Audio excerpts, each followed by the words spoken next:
Hello po mga ka-listeners, kumusta po kayo? Sana ay nasa mabuti po kayong kalagayan sa ngayon. So ngayon po ay araw po ng Tuesday and maghahating gabi na.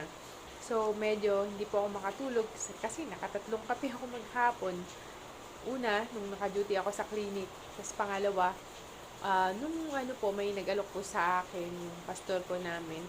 And then yung pangatlo, ngayon. Pero yung pinakamatapang po dun is yung inalok po ng pastor kasi plain coffee po yun. Pero yung kanina umaga, may kasamang gatas, pati po ngayon, may kasamang gatas pero walang asukal. So, yun na nga, no? Um, Gusto ko lang po magkwento sa nangyari sa buong maghapon ko po bilang isang clinic nurse. Ayan. Ngayon, gusto ko lang sabihin sa inyo na yung kinain kong Chowking. Shout out po sa Chowking, no? Nag-order po ako ng Chow Fan. Yung merong siomai. Grabe naman yung rice. Hindi siya luto. Talagang parang bigas pa siya. Fried rice siya, pero bigas pa siya. No choice. Kinain ko na lang kahit na matigas. Sakit nga ng tiyan ko. Parang di ako natunawan eh. Pero matigas siya. So, yun nga, no, kinain ko pa rin kahit na hilaw. Hilaw yung kanin ng Chowking, no, na may kasamang siomai. Kahit masakit yung tiyan ko, kinain ko na lang para, isaya, ang mahal pa naman, 100 plus, 119 ata. So, yun, natutunga ako na sa susunod, or bukas mag-duty ulit ako, hindi na ako bibili nung, ng fast food. Ah, Tsaka, mas meron namang tindahan po ng karinderya doon, ng mga ulam-ulam, doon na lang ako bibili. Yung less than 100 ko, siguro mga 75 pesos, meron akong kanin, meron akong dalawang ulam. So, makakabili pa ako ng gulay kasi yun yung importante, yung gulay, ayan, o kaya isda. And shoutout po pala sa mga nakasama ko kanina, si Ma'am Rai, si Ma'am Charm, si Sir Drew, si Doc Giliw, si Ma'am Charm, tsaka si Ma'am Dayan, and sa mga magigiting nating riders dyan. So, ako po ay nag-duty kanina sa isang clinic, dito lang po sa Deparo. And yun na nga, no,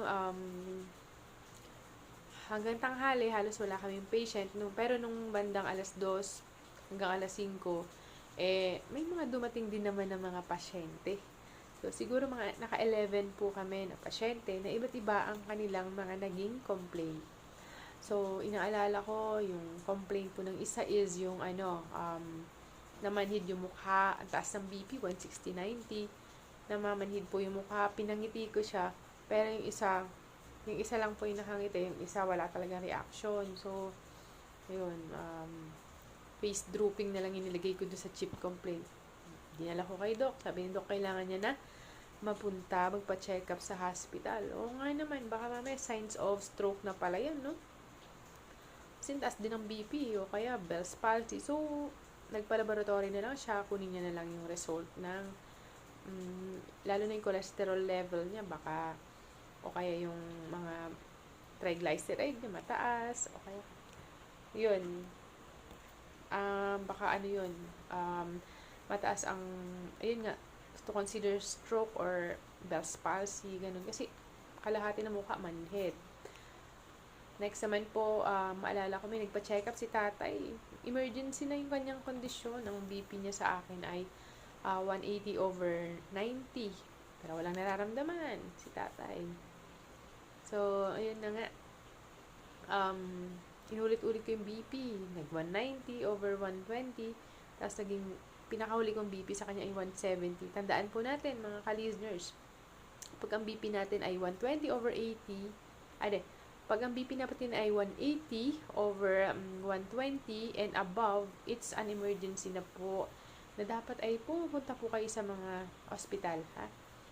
Yung kay tatay kanina, easy-easy pa siya. Hindi kasi yata natatake ng maayos yung mga maintenance na gamot niya.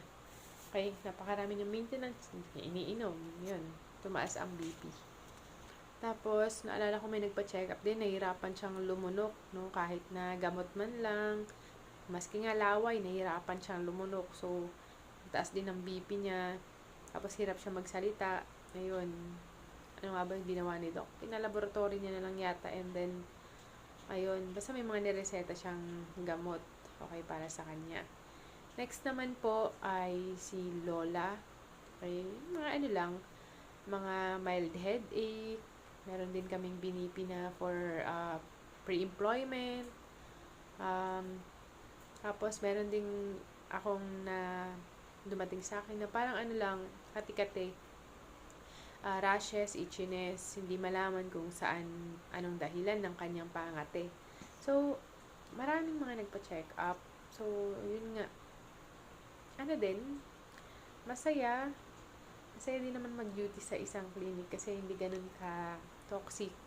Hindi ganun ka-busy katulad na sa hospital na talagang buong 8 hours mo ay mapapagod ka. So, sa clinic, maghihintay lang ng dumating mga pasyente. So, yun na nga, no?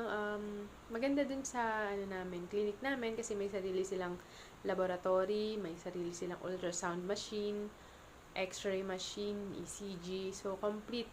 Okay, wala ka nang hahanapin pa. So, sa lahat ng mga gustong magpa-check up, malapit dito sa North Caloocan, along Camarin area, Deparo area, Novaliches, magpa-check up na po kayo. O kaya, Bagong Silang area, Harmony, ayan, Vicas area, ayan. 4 kasi yung branches. So, sana ay magpakonsulta po kayo. Sabihin nyo, ni-refer ko po kayo na bilang isang nurse. Ako po si Liz Nurse Organist. Sabihin nyo po, ni-refer po kayo ni Liz Nurse Organist para masabi na galing na ako po yung nagsabi sa inyo na magpa-check up po kayo, no? Ayun na nga, maganda naman ang pag-duty ko bilang isang clinic nurse. Masaya, hindi ganun hassle, madaling makapagpaalam. Pero ang nakikita ko na negative side po nito is syempre yung daily pay. So, hindi siya katulad ng dati na medyo mataas. So, talagang sakto lang talaga. So, kaya nag-iisip ako ng mga paraan para kumita ng additional. Okay, kasi napakaraming binabayaran. So, ayan, nakikisuyo po ako sa inyo, yung mga taga rito po dito sa North Caloocan. So, nagpaplano po ako na mag-sideline. Okay po. Kung gusto nyo po, naghahanap po kayo ng mag-i-insert ng NGT or catheter sa mga kamag-anak po ninyo na na-stroke or kailangan ng gamutan sa pamamagitan ng IV o kaya bakuna or vaccination ng mga pneumonia or kung ano pa man, yan, pwede nyo po akong kontakin sana para magkaroon po ako ng additional na income and then at the same time, makakatulong din po ako sa inyo. Mahirap nga namang pumunta sa hospital para lang magpa-insert ng NGT, diba? Ako na lang ang pupunta sa inyong mga tahanan. So, yun nga po, magagawa ko po yun after po siguro ng duty ko. Kaya, sana po ay may refer nyo naman po ako mga ka-listeners. Or baka need nyo po ng nurse na pwedeng mag-vital signs po sa inyo, mag-check po ng blood pressure sa buong family. Okay? O kaya blood sugar, just contact me po para makapunta po ako sa inyo at ma-meet ko rin po kayo mga ka-listeners. And sa mga kapwa ko po, vloggers po dyan, baka kailangan nyo po ng nurse, mag-BP, or anything na pwede ko may tulong, sana ay kontakin nyo po ako for collaboration. Pa-help po sana ang small channel ko po para makilala po. Okay, sana po ay makilala po ng maraming tao. And gusto ko po kasi na magkaroon po ng mga group of friends na vloggers po. Yung para may network of friends din naman po ako. Kasi para may halimbawa, mag-vlog po sila sa labas, makasama po ako paminsan-minsan, malaking tulong na po yun for my improvement. Kasi mahihain po ako sa labas, mag-vlog. Siguro kung may kasama ako, lalakas yung loob ko. Alam nyo naman, sana sa mga friend ko po na vlogger, ayan, sana ay ma-invite nyo po ako minsan, mag-collab naman po tayo. So, i-message nyo lang po sana ako for collaboration, open po ako.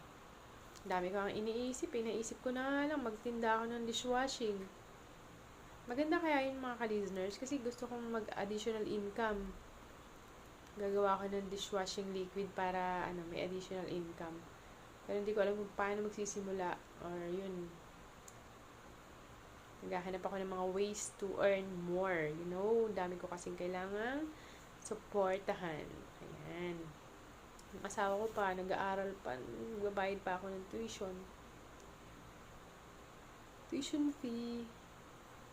Hindi ko alam kung mabibigyan ko siya. Kasi di ba galing po ako ng ospital, yung isang buwang sahod ko naka-hold kasi hindi pa daw pirmado yung aking clearance. Ayoko na mag-talk. Kaya, sideline na lang para may pangkain. So, ito yung in-order namin kanina. So, 100 plus. 101 ata. Chowking. Dito. Naubos ko rin. Punong-puno to kanina. Hanap talaga yung kanin, no? Hilaw. Pero dahil sayang din naman yung 100. Okay, nain ko na lang. Medyo nahirapan nga lang ako matunawan. Bigat, ang laki ng tiyan ko, ang bigat-bigat. Ayan. Sige, hanggang dito na lang po muna and till next time. Bye-bye po.